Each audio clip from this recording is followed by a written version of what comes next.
Reemerging from this pandemic will allow the region of Windsor and Essex to reprioritize their fundamental action items and their delivery of services to all citizens. So, how could our local, federal, and provincial leadership capitalize on this unique opportunity for improvement? Cheryl Hardcastle is a former member of federal parliament for the riding of Windsor-Tecumseh. She joined me this week to discuss how our elected leadership and we all can seize this moment in time to ensure it doesn't go by the wayside. I'm Kevin McShann. Let's have this conversation.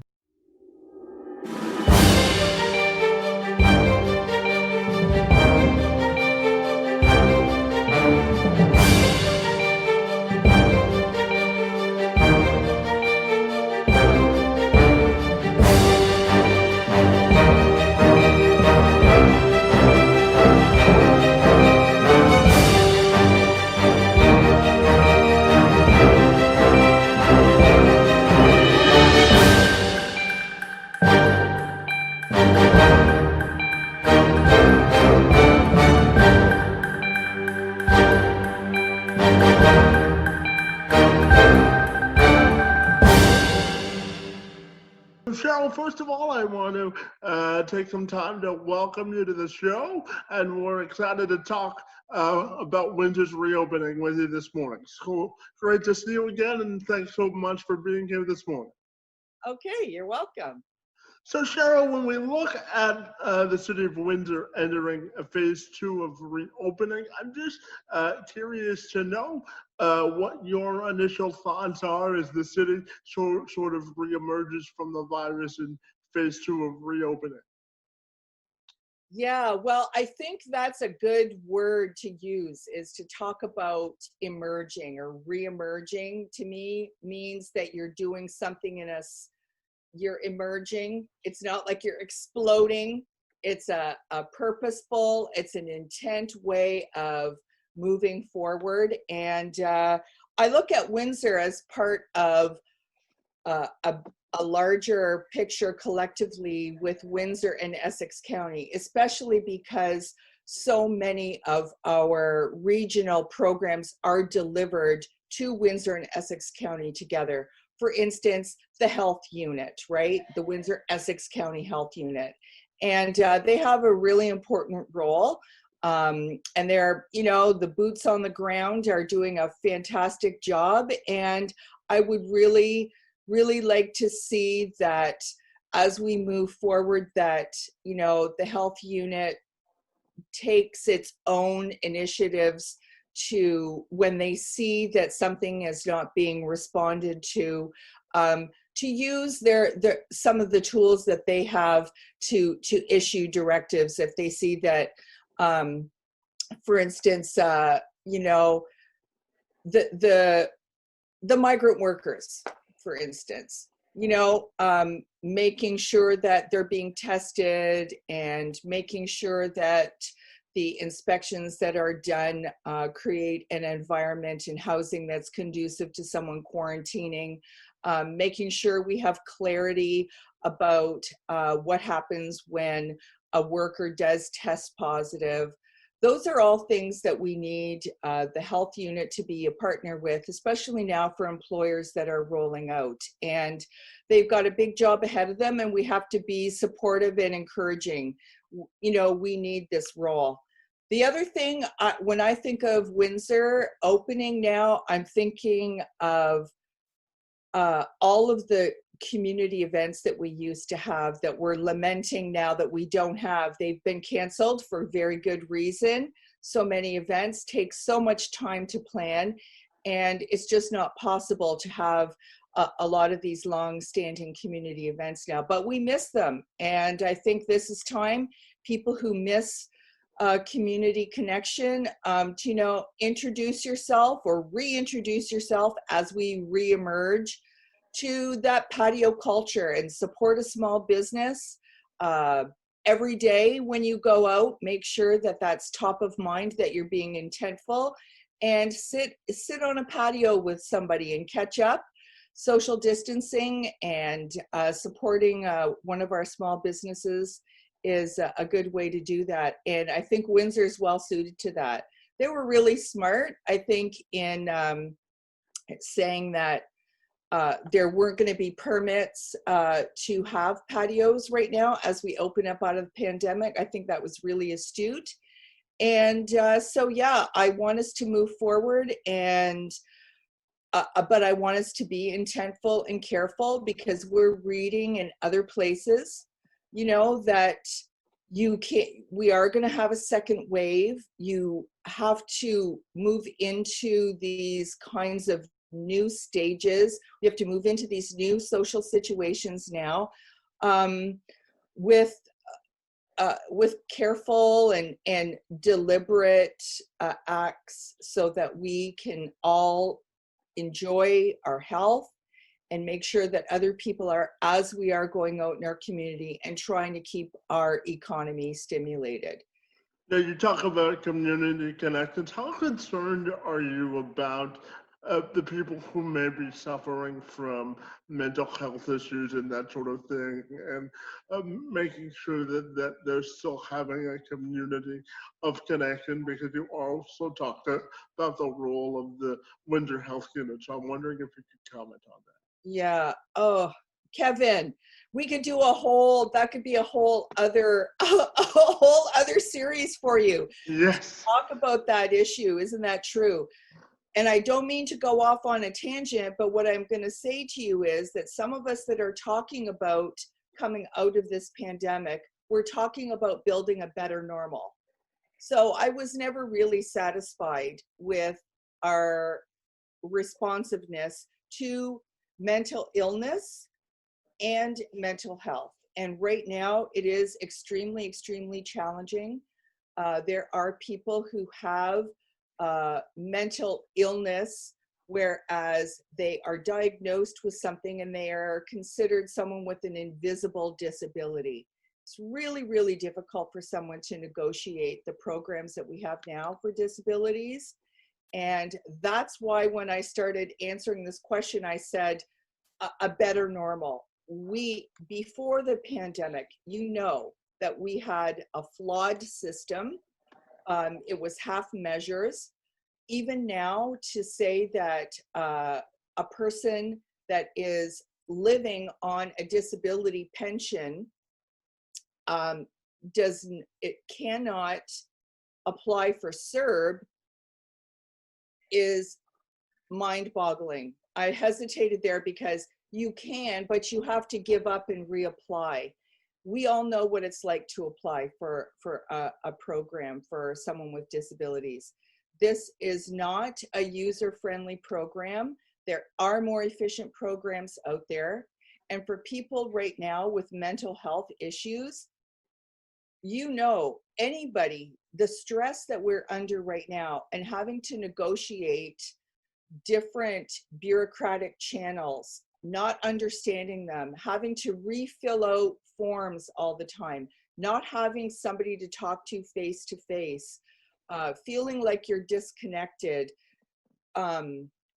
There's just so many things that compound themselves. Like, this is really a challenging time. And people really don't, if you have a support system around you, it's really hard sometimes for people to realize not everybody has a support system around them. And I mean an informal caregiving, family, friends, companionship support system. It's crucial. It's very important. A lot of people don't have that. And the support system that we've put in place at different levels of government is not meeting the intent right now. So it is a challenging time, and people with mental health concerns right now need to be able to at least know that the community is aware of that. And I've been an advocate for a long time and know that before this pandemic and before we rolled out all these issues and we started to see how things were transpiring in the pandemic, and it showed us so many of these shortcomings in our social constructs. You know, we know these problems have been there before that. And I say that because a lot of times when people talk to me about these issues and reach out to me, the issues they're suffering because of the pandemic, it's just exasperated uh, issues that are longstanding for decades, and people didn't have a cushion. You know, they were already at a breaking point. So this is why I am really a champion for looking to the future as we come out of this pandemic. Take what we've learned and let's redefine what normal is. Let's look at our system now. Collectively, let's look at this and have input together and make a stronger system. There's better ways, but we have to be, I guess the word is adventurous. We have to be brave. We have to take evidence from other places. I'm just gonna change the subject just for a second. You know, just in the last couple days, the Association of Police Chiefs of Canada did something very brave and put a stance in a report formally that said that we should be decriminalizing the personal possession of illicit drugs. Now, what that did for them to say that is it helps to legitimize those arguments so that you can have an academic and a thoughtful discussion about these things instead of that emotional fear reaction. And why I talk about that is there are so many people who self-medicate right now when they have a mental health issue, and they fall through cracks right now. And families and those informal caregiving support systems that I talked about, they can only go so far. So I'm really, I really try to be a hopeful person. I try to be optimistic, but I know the language that's used to defend the status quo. So it takes courage and courage to speak out. And sometimes that means you have to be brave. And sometimes when people disagree with you, they would rather call you an upstart or a bitch or, you know, angry. But you know yourself, when we're initiating conversations about certain things, we don't always have the solutions right in front of us, but it's to initiate that healthy discussion, because that forum is really delicate right now. We have to strengthen that. That's the main thing that we could all do together right now, is commit ourselves to being a part of strong and respectful discussion with the intent of building a stronger and better normal as we come out of the pandemic. And I'm just curious to know your thoughts on how both the federal and provincial governments have been perceived in handling the way they're guiding us out of this situation. Well, one good thing is when we see inadequacies, we know where we can act, and it has been inadequate. There's half measures that have happened. I'm going to speak at the federal level now, because that's a critic area that I held for a long time.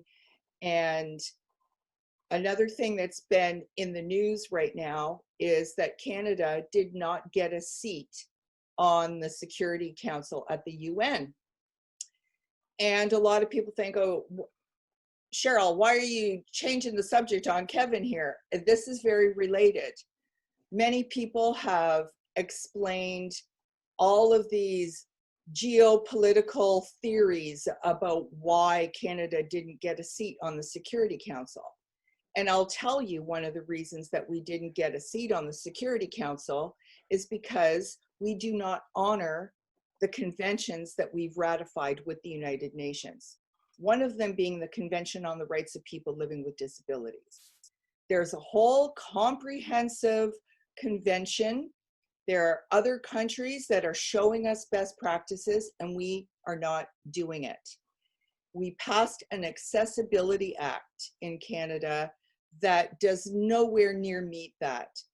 And you have to have a national strategy. You have to have a national structure. Then you can finesse it at local levels, and every province can take their own frameworks and they can solidify that. But you have to have a national structure. You have to demarcate what is federal and what is provincial. And right now, what we have at the federal level are these not only different silos, but there's no enforcement. There's no timelines where something has to be done to be responsive. So yes, right now it is inadequate. It's extremely inadequate. And I think everyone needs to look at, I mentioned the Convention on the Rights of People with Disabilities, the Convention on the Rights of Indigenous People, another one where we've fallen short of the mark. And within that, we have people with special needs that we have the ability as a country. We're capable. We're all proud Canadians. We have the ability. We're a capable country to be able to deliver programs effectively. And yes, that's why you have to start with a national foundation. That strategy is that spine, that structure, so that the others can be delivered. And I'm not happy with it. And provincially, I get anxiety when I think of the provincial situation, to be quite honest with you. And that's one of the reasons, that's one of my coping strategies, is to learn more and to not just be hopeful, but to do my research and provide solutions or provide a path forward. And I do that politically in my social justice work and my work that takes me now in this moment to focusing on Bill 175 provincially, to privatize certain community delivery models that we have right now for healthcare. It's going to be extremely impactful on people who rely on things as simple as like home care supports. And that includes people in the community, with different abilities, whether they're intellectual or physical. This is a very, very profound issue. And I think it speaks volumes when you talk about privatizing. And I don't like it when people try and discount my arguments about that and say, oh, you're a scary, angry communist and you don't want these things to happen. No, there's a place for capitalism and there's a place for a business model.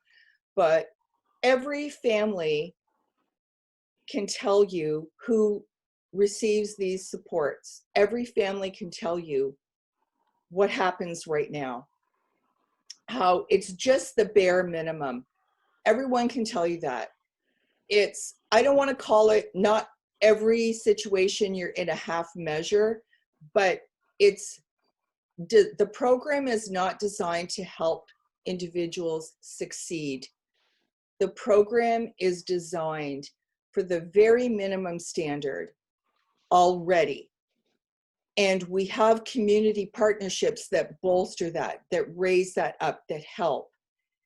And with this proposal under this Bill 175 to open the door to these privatization models, the most effective way for them to deliver, the private sector to deliver that, is under a corporate regime. Because as we know from the pandemic, the small businesses always get lost. If it was just a matter of small businesses, that wouldn't be our problem. It's these corporate models that allow us to just incrementally erode away the real efficacy of any kind of a program, so that it is for profit, which is beholden to a shareholder. So that's what I'll say about that. Provincially, Bill 175, everybody needs to look up and make sure that they're vocal about it. There's all kinds of petitions. I don't want to get too partisan political. I respect and admire the work that you're doing, Kevin, but I just tell people there are places you can go. You can message me on Facebook or anywhere, and I can point you to petitions and other kinds of community activism that'll, help us be a voice to fight against some of these dangerous decisions provincially right now. And you talk about the impact on small businesses. So I'm going to combine the next two questions because they're kind of interconnected in terms of small business and the border and having international travel. So are you concerned about the border at all and how it may affect the impact on small businesses and the ability to get the economy going again at all? Well, yeah, I am concerned for small businesses. I mean, they were really left out when we had some federal responses. And now, that federal response is leaving municipalities out right now. But we're hopeful that we're going to get, people in a room sharing evidence together, maybe like a study group. And I'm hoping that they will move forward. But yeah, small businesses have been left behind for a long time. But talking about the border and people moving across the border right now, the talk is using terminology like tourism, right? Small businesses need that tourism, but there are so many people who are being kept from their families right now. It's not tourism. They just want to be able to see their families. You have people that are working. We're demonstrating. Small businesses, especially that are involved in and not exempt from being able to use the border for certain kinds of healthcare and service models, engineering, certain kinds of professions right now are showing us that it can be done, but it is scary. And when you have, people are traveling now and they're sharing pictures, people not wearing masks. And one thing, you have to wear a mask, but you have to enforce these things. And it's very hard on small businesses when you have someone come in your door to ask an employee to enforce someone wearing a mask. It's really difficult. And one thing I've noticed in my experience going out and wearing a mask, I see those disposable masks are super uncomfortable. If you have someone who's offering you a cloth, a homemade, a sewn mask, or one of the ones from businesses, they have their logos on them and they're promoting their business. In your world, if you can promote their business, they would like that during the pandemic. Try those masks before you say you don't want to wear one at all, please. I just feel really bad for small businesses being put in a position where they need their customers. They want to welcome their customers. They love what they do. But then to have to tell people to put masks on and enforce it is really hard. And as a cross-border community, we are very resilient and we are used to having to look at policies and issues and how they impact cross-border. Economically, when our border is healthy, sometimes it hurts small businesses because people that would be supporting local businesses are going across the border. And so it's a balance for everyone. I think the main thing to say is, no matter where you live, small business represents local economy, and our methods have to be about empowering that bottom up instead of trickling down. You want a good, strong, tall pyramid, you've got to have a good foundation. And when we look at the impact on the local government, how do you think the pandemic will change or alter the way we do city operations? Yeah, that's interesting because just like you and I are having this interview virtually, and you know, there's all kinds of programs and methods.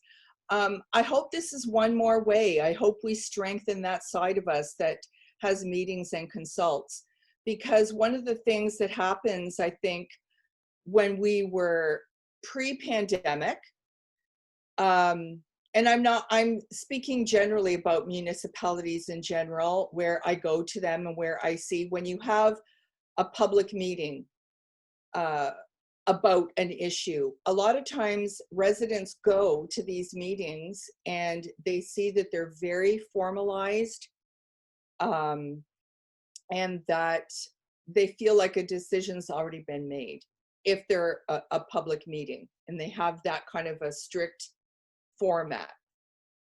Then there's another kind that's a town hall, where you can stop in and, you know, it's public input, but you're doing it as an individual. You don't have feedback from other people. You can't react and respond. It's not like we're collectively allowing some kind of consensus to emerge. It's happening individually.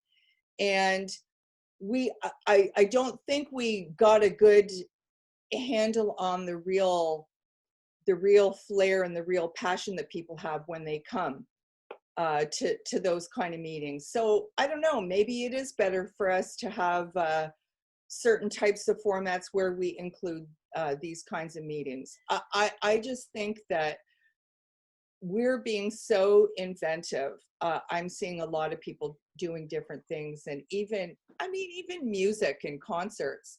One thing I'm just looking into now is like even the Terry Fox run that's not going to happen this year. They're going to do something virtual. So I hope that all of our community leaders and our people who hold positions in office right now are they're gonna learn too from the what's surrounding us, right, and be able to innovate and use it to be stronger. Absolutely. Now, as you know, we both have done extensive work in promoting employment equality for people with disabilities. So Yeah. I'm wondering if you can comment on the need for innovation in that space. We talked earlier about it a little bit, but I'm wondering if you can expand on the importance of making sure that demographic doesn't get left out of the conversation. Yeah. Well, that goes back to what I was talking about earlier, right? A better normal. We see where these shortcomings already are, and to be an inclusive employer, you need supports to so that you're not inventing the wheel or having to decide for yourself, is such and such company's model the one that I should use? What should I do? We need to have best practices incorporated in legislation, so you have a strong framework to start with when you're an employer. If you're an employer and you're overwhelmed and you don't know how to deal with something, you're just better to stay away. That's how it's been explained to me. If you don't have supports in place, that's why we have programs that exist right now, which you've also been involved in, Kevin, in trying to provide an awareness to businesses to educate them so that they feel more confident in making the decision to take on an employee with a different ability. One thing I will say that's happening right now, and because of the pandemic, and we're talking about federal response to the pandemic and municipal supports, there are avenues where the federal government does have silos from the gas tax and from an investment in Canada plan that municipalities have applied for, and some are getting notice right now that they've received certain funding. They have to match it. But it's to improve public infrastructure, to improve public transit. This is a great opportunity right now for for Windsor and Tecumseh that got a grant. Make sure that you are not just using it to meet an existing minimum standard. Talk to your disability advisory committees. Talk to the disability community and find out ways that you can really be vanguard in using this public transit improvement to be inclusive, because that's what people need when they're seeking employment, isn't it? We need reliable commuter space as well, you know? Yeah, transportation's a big barrier for it. Yeah, So it I'm is. glad you brought that up. Yeah. Yeah, and it's a big barrier when you're an employee and you want to put your best self forward, but your transit is not reliable to get you to employment. You want to get to work on time every day. And if you don't have that informal support I was talking about earlier, guess what? You're left on You're your own. already, yeah, you're on your own, and you're already now, you're already behind. This is a good opportunity for our community at large to see where we can leverage what we're doing now. Let's leverage what we're doing now and improve it. And I want to go back for a minute. I mentioned the disability advisory committees. They are meeting a minimum requirement that is required of these municipalities provincially, but they're not being maximized. They're not being leveraged right now. And they could be helping us. They have to meet a certain requirement, these disability advisory committees, but there could be a spin-off, a friends of an advocacy group that works with them so that they can actually provide good, fresh feedback. And the willingness to get that feedback now, I think as we come out of the pandemic, when so many things we've seen need to be addressed socially, I think that we're going to have open-minded decision makers and policy makers. We're going to have an open-mindedness to say, you know what, let's open this right up and give it some real thoughtful action plans. Yeah, and my final question for you is, what do you predict as the future of Windsor, and what is keeping you busy since you've been out of office? I'm just curious to know what's been keeping you busy and occupied this summer. Yeah. Well, I do a lot of research and report writing, so I do have that. I'm doing that, and my advocacy work doesn't stop. International human rights, lots of issues there, and Amnesty International, and with the disability community, so that we have champions in our community. So I am doing that. Windsor, I think Windsor is an amazing place. We have so much going for us. In Windsor and Essex County collectively, we have, in our peninsula, we have a biodiversity that is stunning. We could be right now really leaders in showing other communities how to not just protect, but fortify that natural environment. And so I'm looking forward to that. I think that's one big thing.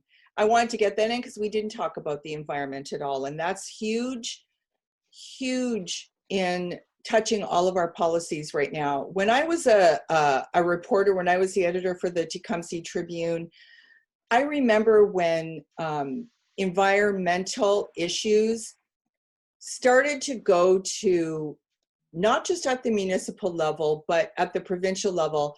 They were their own committees and they sat on their own. And environment needs to be a lens that is used in every committee and all kinds of work. You have a disability lens, you have an environmental lens. I'm all about those lenses.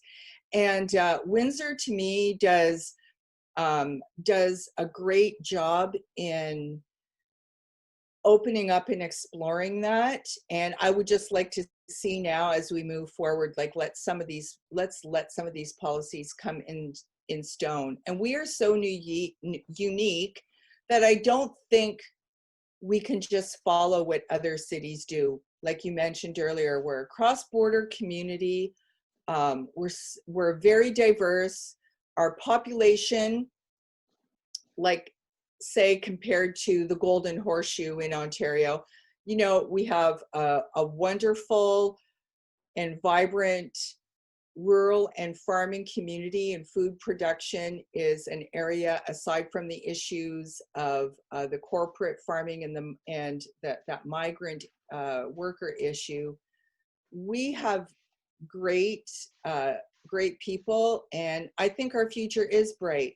But you know yourself, even when your future is bright, you've got to do the work. The work never stops. That's Absolutely. right. Yeah. Yeah, so you got to find ways to enjoy it and engage it. I always say life is what you make of it, right? So, That's exactly right, Kevin. hey, Yeah, Cheryl, it was great to see you again, and I want yeah. to thank you for your time this morning. We covered a lot of subjects, and I appreciate the insight and perspective. Thank you. Thanks so much for being here today. Yeah, thanks for your great questions that let me just go. Yeah. Well, my job is to ask the questions and to give you the platform. Okay. So we accomplished both goals today, huh? We sure did. We sure did. Thanks for all you do, Kevin. You too. Thanks for all the community and making our community a better place. Thanks so much. And it was great to see you this morning. Okay, you too. Bye-bye.